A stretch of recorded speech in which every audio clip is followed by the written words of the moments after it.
Gardons cette espérance, fruit de la résurrection, qui tire sa puissance de la foi dans la bienveillance de Dieu pour l'humanité. C'est ce mystère de l'amour divin, source de l'espérance chrétienne, qui doit animer notre quotidien, vivre dans l'espérance du retour de notre Seigneur. Que tout homme pieux et aimant Dieu jouisse de cette belle et lumineuse solennité. Que tout serviteur fidèle entre joyeux dans la joie de son maître. Que celui qui s'est donné la peine de jeûner reçoive maintenant le denier qui lui revient. Que celui qui a travaillé dès la première heure reçoive à présent son juste salaire. Si quelqu'un est venu après la troisième heure, qu'il célèbre le Seigneur dans la gratitude et la reconnaissance de ce jour où Dieu l'a invité à participer au repas des noces.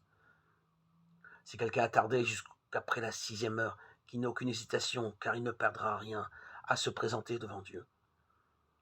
S'il en est un qui a remis jusqu'à la neuvième heure, qu'il approche sans hésitation et sans crainte. Et s'il en est un qui a traîné jusqu'à la 11e heure, qui ne craigne pas son nonchaloir. Le Seigneur est généreux, il reçoit le dernier comme le premier, il admet au repos celui qui vient à la 11e heure, comme le travailleur de la première. Du dernier, il a pitié, il prend soin du premier. À celui-ci, il donne, à l'autre, il fait grâce.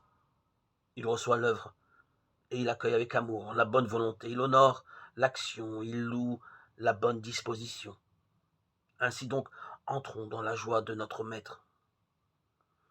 Et les premiers et les seconds, nous recevrons la récompense.